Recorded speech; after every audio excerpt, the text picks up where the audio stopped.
जब श्रीनाथ जी गोवर्धन से 500 वर्ष पहले चल करके नाथद द्वार में विराजमान हो गए उदयपुर के पास, बीच में रुकते रुकते आए ठाकुर जी जगह जगह, तो रसोई घर निर्माण हो रहा था।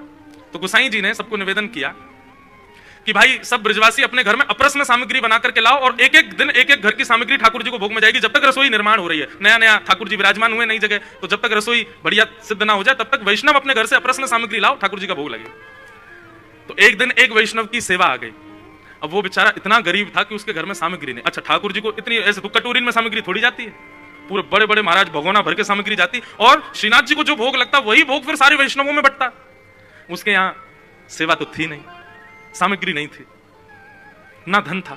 उसने मुखिया जी से जाकर के एकांत में निवेदन किया, बोले भगवान मेरी सेवा मुझसे छीनिएगा मत, मेरे घर की कल की पारी है, मुझे घर से सामग्री बना के लानी है, मैं नहीं चाहता कि मेरी सेवा छूटे। आपने यदि मेरी जगह किसी और को कह दिया तो मेरे प्राण निकल जाएंगे, लेकिन दुविधा यह है मेरे घर में सामग्री नहीं है, मुझे सेवा भी नहीं छोड़नी है और सामग्री भी पधरानी है, मैं क्या करूं। तो मुखिया जी बोले भैया अकेले ठाकुर जी की बात हो तो भाव की सामग्री ठाकुर जी स्वीकार कर लेते हैं, पर यहां तो सब वैष्णवों में भी बांटना है, ये सब भी ठाकुर जी की प्रसादी पे ही निर्भर हैं, इनको क्या पवाएंगे। थोड़ी देर विचार करने के बाद मुखिया जी बोले चलो ठीक है। श्रीमद वल्लभाचार्य जी महाराज कहते हैं भाव की सामग्री ठाकुर जी स्वीकार करते हैं, तो कल तुम एक काम करना, भगोने जो तुम्हारे यहां भेजे गए ना मंदिर से इतनी इतनी सामग्री बनाने के लिए, उनमें भाव रख लेना और भाव रख के पत्तल से ढक करके भगोने भेज देना, और बिल्कुल मन में ये किंचित भी भाव नहीं आना चाहिए कि भगोने खाली हैं, उनमें सामग्री का भाव रखना पूरा। ठीक है। दूसरे दिन उस वैष्णव ने नेत्रबंद किए और भाव से चूल्हा जलाया, प्रत्यक्ष नहीं, भाव से चूल्हा जलाया, उस पर सुंदर पतीला रखा, उसमें देसी घी डाला, सुंदर ठाकुर जी को जो जो सामग्री निवेदित होनी चाहिए वो बनानी, सीरा बनाया, सब्जी बनाई, रोटी बनाई, दूध सामग्री बनाई, दूध घर की सामग्री सिद्ध की। इस प्रकार से ठाकुर जी के लिए बहु व्यंजन, जितने पात्र आए थे उतने पात्रों में भाव से सामग्री बना रहा था। प्रत्यक्ष में वो पात्र सारे खाली हैं, लेकिन भाव ऐसा रख रहा, आहा क्या केसर की सुगंधी आ रही है, अरे भैया कितना सुंदर हलवा सीरा बनो ठाकुर जी के काजे। दूसरे पात्र में कढ़ी डालो, ओहो कैसी गाढ़ी गाढ़ी कढ़ी आई है ठाकुर जी, वहां में कैसे पकौड़ा तैर रहे हैं, आहा कितनी बढ़िया लग रही है, कुछ भी नहीं। इस प्रकार समस्त सामग्रियों को सिद्ध करके खाली पत्तलों को ऊपर रख के सूतड़ी से बांध करके भगोने उठा उठा करके कंधे पर मंदिर में ले जा करके श्रीनाथ जी के सन्मुख पधरा दिए और कहा भगवान सामग्री आरोग्य। गुसाई जी ने पत्तल सब हटा दी, कपाट बंद करके ठाकुर जी का भार चिंतन करने लगे। मुखिया जी के भी नेत्र सजल हैं, उस सेवक के भी नेत्र सजल हैं, ठाकुर जी आप सेवा स्वीकार करना। सेवक के मन में एक बार भी किंचित भाव नहीं आया कि सामग्री बर्तनों में खाली है, कुछ भी नहीं है, ऐसा भाव ही नहीं आया। उसको लगा वास्तव में है। वो तो जब बाहर बैठा था तो गुसाई जी से बार बार कहे आप सुन रहे हैं, चटकारों की आवाज आ रही है भीतर से, ऐसा लग रहा है ठाकुर जी उंगली चाट रहे हैं, बीच बीच में सुगंधी कड़ी की आ रही है, ऐसा लग रहा है ठाकुर जी कड़ी पा रहे हैं। गुसाई जी को लेकिन संशय होने लगा, बोले कि खाली पात्र है भैया जन कहा हुए आज। और जैसे ही कपाट खोल करके देखा तो जितनी भाव सामग्री उसने विचार की थी सब सामग्रियां वहां प्रकट हो गई, प्रत्यक्ष पात्रों में विद्यमान हो गई। ठाकुर जी के मुखमंडल पर कड़ी भात लगा हुआ था। यह है अर्चन भक्ति। सामग्री कितनी महंगी है, सामग्री कितनी विशिष्ट है, यह जरूरी नहीं है, आपका भाव कैसा है। और भाव निर्मित तब होगा जब श्रवणम, कीर्तनम, स्मरणम, पाद सेवन, ये चार भक्ति जीवन में आएंगे। मतलब सब भक्तियां आवश्यक है, तब अर्चन भक्ति। अर्चन भक्ति पर जोर मैंने इसलिए दिया क्योंकि लोग सेवा को ही सब कुछ मान लेते हैं, बाकी के भावों को उतना प्रधानता नहीं देते। ऐसा नहीं, बाकी की भक्तियां पुष्ट नहीं होंगी तो सेवा करना केवल एक पाषाण की सेवा है, केवल एक धातु की सेवा आप कर रहे हो ऐसा माना जाएगा। भाव प्रधान तो कौन सी भक्ति है? अर्चन भक्ति। अर्चन भक्ति की आचार्य द्वारिका में कौन है? सत्यभामा। ठाकुर जी की बहुत अर्चना करती, भाव से अर्चना करती। एक दिन स्वर्ग के कल्प वृक्ष के सुंदर पुष्प देवताओं ने भगवान के निवेदन के लिए भेजे द्वारिका, और उन पुष्पों को जब ठाकुर जी ने प्राप्त किया तब ठाकुर जी रुक्मणी जी के कक्ष में बैठे थे। तो ठाकुर जी ने सहज भाव से उन पुष्पों को रुक्मणी जी के केश में सजा दिया। स्वर्ग के कल्प वृक्ष के पुष्प, उन पुष्पों, बंधुओं शास्त्रों में कल्प वृक्ष के पुष्पों की महिमा क्या बताई गई? एक बार उसकी सुगंधी कोई ले ले वो निरोगी हो जाएगा, उसको कोई रोग ही नहीं हो सकता। एक बार यदि उन पुष्पों को सुखा करके उनका सुंदर, उनको पीस करके उनका लेप यदि अपने अंग पर लगा ले, उसको कभी वृद्धावस्था नहीं होगी। उसकी औषधि बना करके पान कर ले तो अमृत तुल्य दीर्घायु हो जाएगा, कभी अमर हो जाएगा, मरेगा ही नहीं। इतनी महिमा है उसके पुष्पों की। रुक्मणी जी के केश में ठाकुर जी ने सजा दिया। उसी समय नारद जी यहां पर दिनचर्या भगवान की देख रहे थे कि ठाकुर जी 16,108 पत्नियों के संग कैसे रहते हैं। नारद जी भ्रमण करते करते जैसे ही रुक्मणी जी के कक्ष में झांक करके देखा तो ठाकुर जी कल्प वृक्ष के पुष्पों को रुक्मणी जी के केश में सजा रहे थे। नारद जी बोले, जे बढ़िया तरीका मिला, कलेश करवा दूं मैं द्वारिका में। तुरंत दौड़ करके गए सत्यभामा से जाके बोले, आप तो कहती हो कि ठाकुर जी आपसे बहुत प्रेम करते हैं। सत्यभामा बोली, वो तो करते ही हो, कहने की क्या बात है, सबसे ज्यादा स्नेह मुझसे ही करते हैं। अच्छा, स्वर्ग के कल्प वृक्ष के पुष्प आज द्वारिका आए थे, बताओ वो कहां है? सत्यभामा जी बोली, सुनने में तो आया था कि देवताओं ने पुष्प भेजे हैं, कुछ विलक्षण पुष्प हैं। नारद जी ने पुष्पों की महिमा बताई, ऐसे पुष्प ऐसे पुष्प ऐसे पुष्प, लेकिन ये बताओ वो हैं कहां? सत्यभामा जी बोली, पता नहीं, लेकिन इतने बहुमूल्य पुष्प हैं तो निश्चित ही किसी विशिष्ट स्थान पर होंगे। नारद जी बोले, हाँ, ठाकुर जी को जो प्रिय है उस स्थान पर है, रुक्मणी जी के केश में सज रहे हैं। पर मैं तो इसलिए आपसे पूछने आया था कि एक आध शायद आपके केशों में भी लगा होगा, आपसे बहुत प्रेम करते हैं ना। बस नारद जी तो, अच्छा बंधु, इसमें यह मत सोचना कि आग लगाने वाले, नहीं, ऐसा विचार भी मत करना। ये ठाकुर जी की लीला प्रकट करवाते हैं नारद जी। नारद जी डायरेक्टर हैं भगवान की पूरी लीला के। वहां कंस से जाकर के कह देते हैं कि आप श्री कृष्ण को धनुर्यज्ञ में बुलाओ, ऐसे ऐसे व्यवस्था करना, और यहां से मल्ल भेज देना, यहां कुबलिया पीड़ हाथी को लगा देना। ठाकुर जी जैसे ही आए पहले कुबलिया पीड़ हाथी मारेगा, फिर मल्ल मार देंगे, आप तक पहुंच ही नहीं पाएगा, वो कृष्ण मर जाएगा यहीं पे। कंस बोला, भगवान आप तो मेरे बड़े हितैषी हो। नारद जी बोले, तेरे हित की सोचता हूं, चल लग जा तैयारी में। और दौड़ करके भगवान के पास गए, बोले, परसों कंस को मारा देखना चाहता हूं। भगवान बोले, वहां क्या योजना बना के आए? कुबलिया पीड़ हाथी खड़ा करवा दिया मेरे लिए, तुमने सारे मल्ल खड़े करवा दिए, और यहाँ वहां कहे कृष्ण को तीसरे दिन ऐसा कर देना, मुझसे कह रहे हो कंस को मार दो। तो पूरी लीला के डायरेक्टर तो श्री नारद जी हैं, यही नियोजित करते रहते हैं, अब क्या होगा अब क्या होगा। और उसमें होता यही है कि ठाकुर जी की लीला प्रकट होती है। कभी कभी हम भी ऐसे करते हैं लाल जी से। एक बार की बात है, कान पकड़ के क्षमा मांग के बताऊं। ठाकुर जी का हिंडोला उत्सव होता है मेरे जन्मदिन पे। हम अपने जन्मदिन वाले दिन, उस समय सावन का महीना रहता है, ठाकुर जी को हिंडोला झुलाते हैं। ठाकुर जी झूला झूलते हैं। अब परसों तो मैंने पलना झुलाया नहीं, धीरे से अचक के झुलाया, नहीं तो एकांत में बहुत जोर से झुलाता हूं। तो हिंडोला जब ठाकुर जी का लगा तो सब लोग धीरे धीरे झुला रहे, और मुझे ऐसी मिसमिसी आई कि मैंने जोर से झुला दूं इन्हें। क्यों? मैंने कि कोई को जोर से झुला तो वो चिल्ला के कहता है, अरे धीरे कर दे, मुझे डर लग रहा है। मैंने कि ऐसे एक बार लाल जी बोल जाए, धीरे झुला, मुझे डर लग रहा है। हमारे मैं तो जोर जोर से कभी कोई खींच दूंगा को झूला को, कभी ठाकुर जी बोल पड़े, कोई ऐसी सेवा आ जाए। तो एकांत में मैं कम रहता हूँ लाल जी के पास, नहीं तो कुछ ना कुछ ऐसा करता हूँ कि ठाकुर जी कछु कह जाए, कछु चिल्ला दे, मुंह पे हाथ दिखा दें अपनों, लेकिन खूब आनंद आता है लाल जी के साथ। तो नारद जी ऐसी लीला प्रकट करवाते हैं ठाकुर जी की, कुछ ऐसा कर देंगे कि ठाकुर जी को फिर कुछ करना ही पड़ेगा। अब तो सत्यभामा कोप में आ गई। भगवान गए सत्यभामा के कक्ष में, क्रुद्ध होकर के बैठी, बोले, नहीं नहीं, आप तो रुक्मणी जी से ही प्रेम करिए, पारी वहां कल्प वृक्ष के पुष्प आए, हमको दिखाना तो दूर, सुंगाना तो दूर, आपने मतलब सीधे रुक्मणी जी को अर्पित कर दिए। अरे मुझे अपने लिए नहीं चाहिए था, आप मुझे जो भी कोई सुंदर वस्तु देते हैं मैं आपके अर्चना में उसका प्रयोग करती हूँ। सत्यभामा जी का नियम है, ठाकुर जी कुछ भी दें प्रेम से सत्यभामा को, सत्यभामा संभाल के ले जाती है, और दूसरे दिन अर्चना करते हुए ठाकुर जी के श्री विग्रह को अर्पित करती है, नित्य की अर्चना करती है। अब तो सत्यभामा जिद पड़ गई, मुझे चाहिए, कल्प वृक्ष के पुष्प चाहिए। भगवान बोले, देखो हमारी आदत मांगने के नहीं, देवता खुद दे गए इसलिए स्वीकार थे, अब मांगेंगे नहीं, क्योंकि देवताओं को बहुत प्रिय है कल्प वृक्ष, उसकी इतनी पहरेदारी करते हैं वे लोग कि उसके सामने वो कुछ नहीं सोचते, और हमको कहना नहीं है, क्योंकि भगवान जानते थे कि देवता कुछ ना कुछ फिर अलग करेंगे। लेकिन सत्यभामा जी के मन में तो योजना यही चलने लगी, नहीं नहीं नहीं, हमको तो ये चाहिए, आप इतने काम करवाते हो देवताओं के, देवता इतना नहीं कर सकते। तभी एक दिन इंद्र आदि देवताओं ने भगवान से द्वारिका में आकर के प्रार्थना की, भगवान भौमासुर नाम का एक दैत्य है जिसको नरकासुर कहते हैं, वो अदिति मैया के कानों के कुंडल चोरी करके चला गया, वरुण देवता का छत्र ले गया है। कितनी बड़ी शर्म की बात हम देवताओं के लिए कि हमारी मां की हम रक्षा नहीं कर पाए। भगवान उसकी मृत्यु केवल आपके हाथों हो सकती है, आप जाकर के उसका वध कर दीजिए और हमारी मैया के कानों के कुंडल और वरुण देवता के छत्र को पुनश्च विराजमान करवा दीजिए।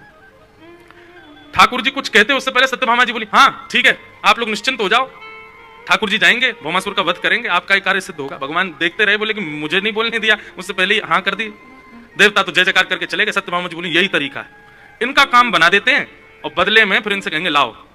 और अब तो पुष्प की इच्छा नहीं, अब तो पूरा वृक्ष ही चाहिए हमको द्वारिका में, ताकि आपकी नित्य अर्चना अब कमल से नहीं, अब गुलाब से नहीं, अब बाकी के पुष्पों से नहीं, अब तो कल्प वृक्ष के पुष्प से ही होगी, क्योंकि मैंने सुना है उस पुष्प में बड़े गुण हैं।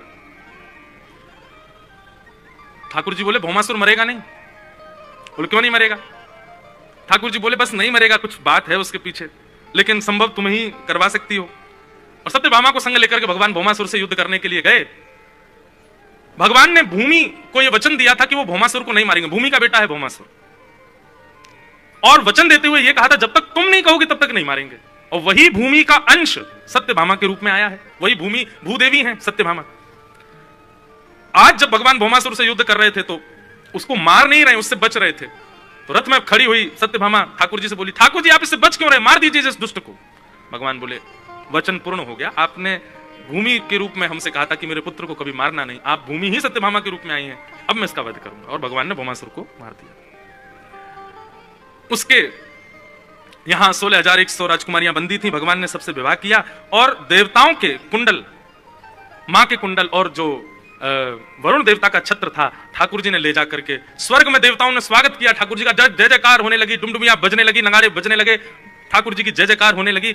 सत्यभामा जी प्रसन्न मुद्रा में बगल में चल रही हैं और ठाकुर जी ने स्वयं जाकर के वो कुंडल अदिति मां को अपने हाथ से पहनाए और छत्र वरुण देव को प्रदान किए। ठाकुर जी स्वर्ग में 1-2 दिन विचरण कर रहे थे, पर वर्णन ऐसा आता है कि स्वर्ग की अप्सराएं सत्यभामा को स्वर्ग में घुमा रही थी, तो सत्यभामा ऐसे देखती थी स्वर्ग को, ये क्या है, क्यों बोले द्वारिका के आगे स्वर्ग भी फीका लगता था, इतनी सुंदर थी द्वारिका। ठाकुर जी से सत्यभामा जी ने कहा अब नगर भ्रमण तो हो गया, अब आप रथ में बैठ करके चलिए वन में, उस वन में चलते हैं जहां पर कल्प वृक्ष लगा है। और ठाकुर जी गए और जाकर के वहां से कल्प वृक्ष का दर्शन करने। सत्यभामा जी तो बोली ले चलो, पूरे वृक्ष को ही ले चलो, अब तो इसको वहीं लगाएंगे, वहीं पर इसके पुष्पों से सेवा किया करेंगे। ठाकुर जी बोले ठीक है, देवताओं को देख लेंगे बाद में जो होगा। कल्प वृक्ष लेकर के भगवान द्वारिका पधार गए। इंद्र को जब यह बात पता चली कि ठाकुर जी कल्प वृक्ष ले गए हमारा, इंद्र ने पूरी सभा बुलाई और नवग्रह बैठे सामने आकर के। इंद्र ने सबसे घोषणा करते हुए कहा कि मैं युद्ध छेड़ने वाला हूं, मेरा संग कौन देगा। नवग्रह बोले हम सब तुम्हारे साथ हैं, तुम हमारे राजा हो, पर युद्ध करना कहां है। बोले द्वारिकाधीश से युद्ध करना है। वे हमारे कल्प वृक्ष को लेकर चले गए।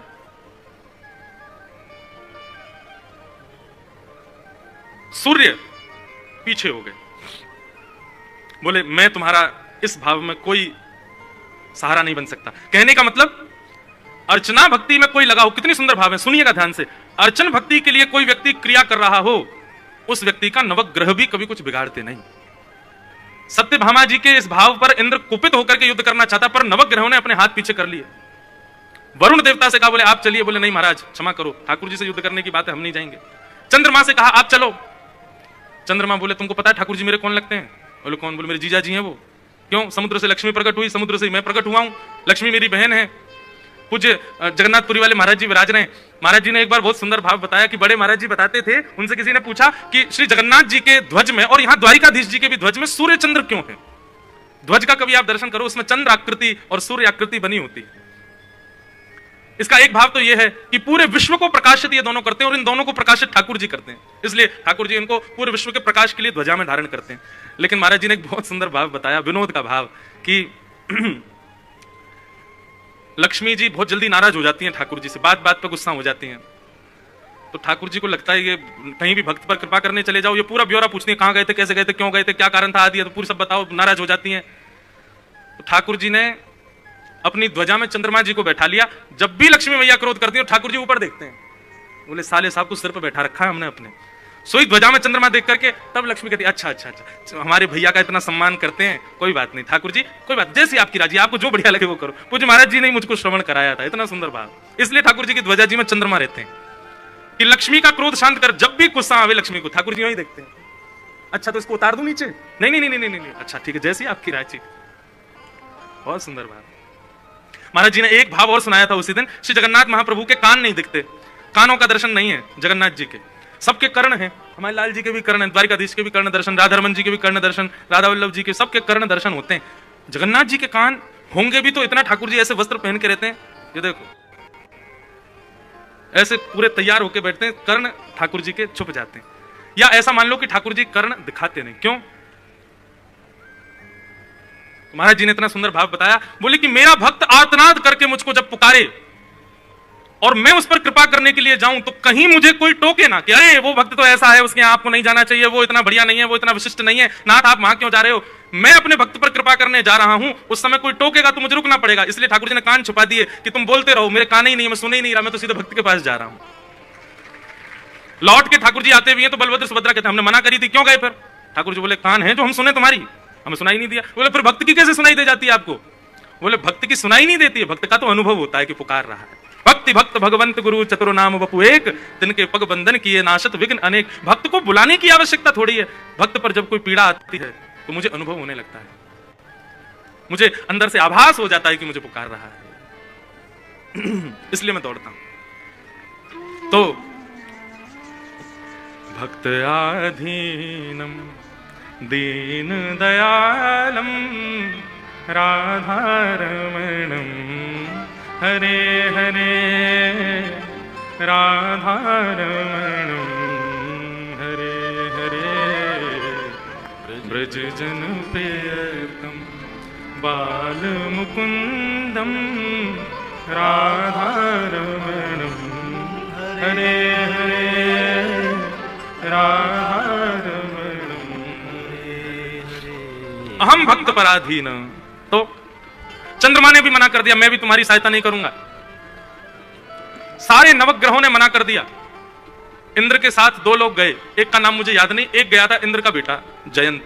3 लोग गए भगवान से युद्ध करने, ठाकुर जी से युद्ध करने के लिए गए। इस विषय पर भगवान ने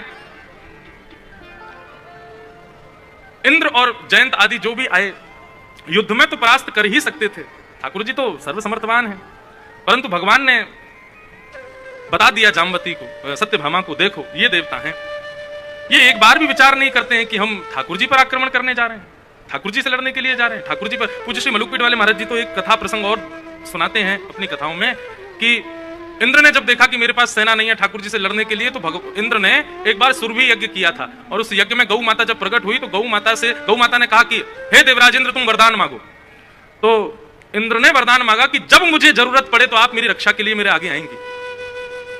और इंद्र इतना चतुर कि आज ठाकुर जी से युद्ध करने गया और आज ही उसने गैया का आह्वान कर लिया कि मेरी रक्षा करो, क्योंकि वो जानता है कि ठाकुर जी गौ से नहीं लड़ेंगे। सुरभि मैया प्रकट हो गई, प्रकट होकर कहा कहो इंद्र क्या बात है। बोले आपने मुझे वचन दिया था वरदान मांगो, मैंने कहा था मेरी रक्षा करने आना पड़ेगा जब बुलाऊं, आज मुझे आप मेरी रक्षा करो। मैया सुरभि मैया बोली किससे रक्षा करनी बताओ। बोले पीछे देखो, गरुण पर शंख चक्र गदा पद्मधारी ठाकुर जी बैठे थे। गैया ने जैसे ही देखा गौ माता के नेत्र सजल हो, बोले अरे इंद्र ये तुमने क्या किया, तुम ठाकुर जी के सामने मुझको खड़ा कर रहे हो। गौ माता लाचार हो गई, भगवान मैं क्या करूं, मेरा वचन दिया है। ठाकुर जी ने गौ पर तो आक्रमण कर ही नहीं सकते, केवल गैया मैया को देख करके ठाकुर जी ने अपनी पराजय स्वीकार कर ली। बोले इंद्र जाओ तुम्हारी विजय हो, लेकिन तुम युद्ध करके नहीं जीते हो, तुम चतुरता से जीते, इसलिए तुम्हारी पूजा का विधान नहीं होगा। जो लोग मेरे नाम का गलत अर्थ निकालते हैं भैया कि इंद्रेश माने कोई इंद्र देवता नहीं होता है। अभी पुंडरीकाक्षाचार्य जी कह रहे थे ना इंद्रेश शब्द का अर्थ क्या होता है। इंद्र के मान का जिन्होंने अपने नख पर गिरिराज धारण करके मर्दन किया उनका नाम है इंद्रेश भगवान, जो इंद्र के ईश हैं। और गिरिराज जी को धारण इंद्र के मान के मर्दन के लिए किया, इसीलिए श्री गिरधर लाल जी का नाम ही इंद्रेश है। इसलिए वो कह के गए कि आपका नाम तो जन्म से ही ठाकुर जी के नाम पर रख दिया गया था। कई लोग बोल देते हैं कि आप इंद्र हो, इंद्र देवता हो, इंद्र नहीं है भैया, और हैं भी नहीं कुछ, बस ठाकुर जी से नाम संबंध है। ठाकुर जी के ही नाम होते हैं सबके, देवताओं के नाम थोड़ी होते हैं हमारे। तो इस प्रकार भगवान ने सत्यभामा जी की अर्चन भक्ति को पुष्ट करने के लिए स्वर्ग के उस वृक्ष को लाकर के द्वारिका में विराजमान किया। एक